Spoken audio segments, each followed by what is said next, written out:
Hey everyone, I welcome you all to this session, and we are going to start a new video series on SQL in which we will discuss about SQL basics, and then we will talk about SQL advanced topics as well.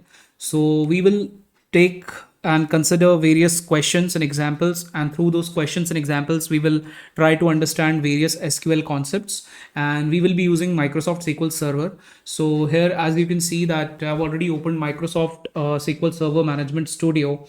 So I will click here on new query, and since the database that I'm going to select, first of all I'll click here on this plus icon.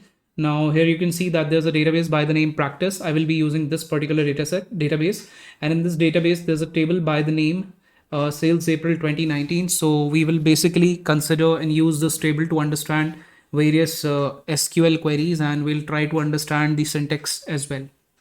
So first of all, I will select here at the top in place of master, I will select practice database from here like this.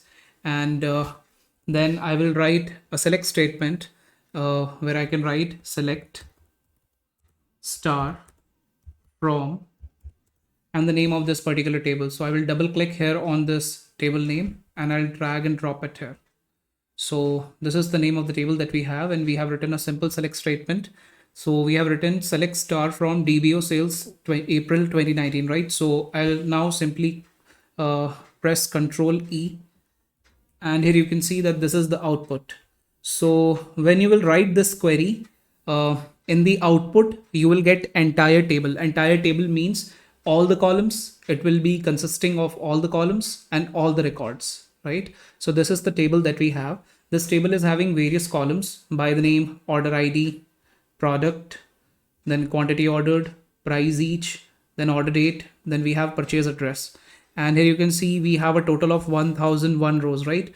So this particular statement will give you all the columns and all the rows in the output, right? And now let's say I just want that in the output we should get only two columns. Let's say we want the order ID column and the product column, right? We want these two columns only. So in that case, in place of this star, we can specify the names of the columns that we want, right? So I will write select, and since I do not want all the columns to be there, so let's say I want order ID column to be there in the output, so I'll write order underscore ID, and the second column that I want is named product column, so I will write product, and then we will write from and the name of the table. So this is the name of the table that we have. Control C and Control V. Now I will select this particular statement, press shift and up arrow key and select this statement, and then press Control E. So this is the output, right? Now we are also in this case also we are having 1001 rows only, but the point is that now in the output you can see that we have only two columns, because in our statement select statement we have specified that we want these two columns only in the output. Now let's say I want that I want all the columns in the output, but I want only those records where product is Google phone, right? So I will write select star from table name. This is the table that we have.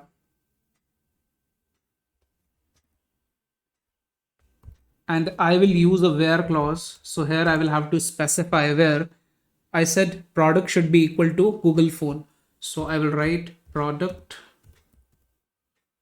and here it shows IntelliSense will show you the name of the column. So I will select this particular column and I'll write product is equal to, and here we want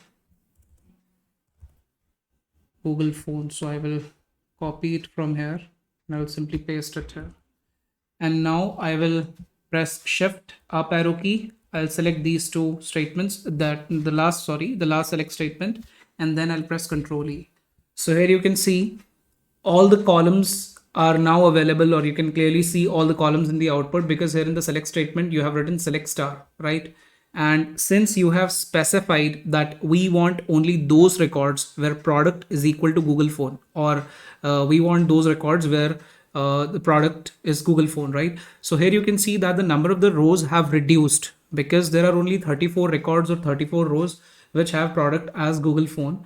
And but all the columns are present, right? Why all the columns are present? Because in the select statement you have written select all, right?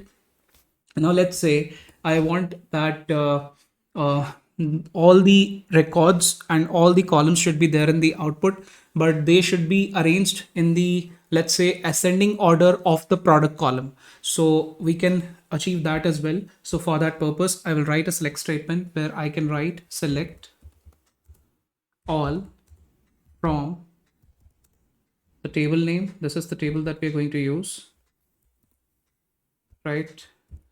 And I want the output to be ordered by product column, right? So I can write order by and the name of the column. So we have product column. Fine. So IntelliSense shows you the name of the column, and I'll select this column and I'll press center, press shift, up arrow key, and control E. So here you can see that we have 1001 records, right? So these are the total number of the rows. So we are having total number of the rows because we have not used where clause, right? So it has basically not filtered the records. All the records are available to us, right? Number one. Number two, all the columns are present here because in the select statement we have written select star, right? And now you can see that all the records are basically arranged in the ascending order of the product column, right? In the ascending order of the product column.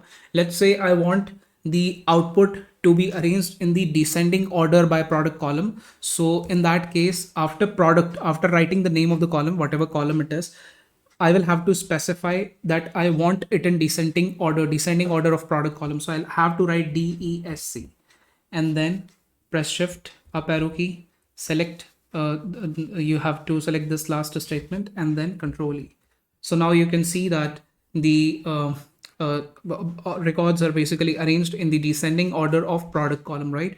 So that's how you can achieve it. In place of DESC, if I will write ASC, then we will get the records arranged in the ascending order of the product column, control E.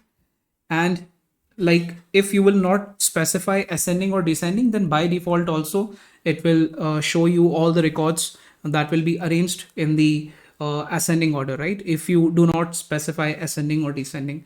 So these were some of the questions that we have discussed. We'll meet in the next session. We'll discuss more questions and we will talk and discuss about other SQL queries as well. So I hope that's all for this session. We'll meet in the next session. Till then, thank you. Bye bye.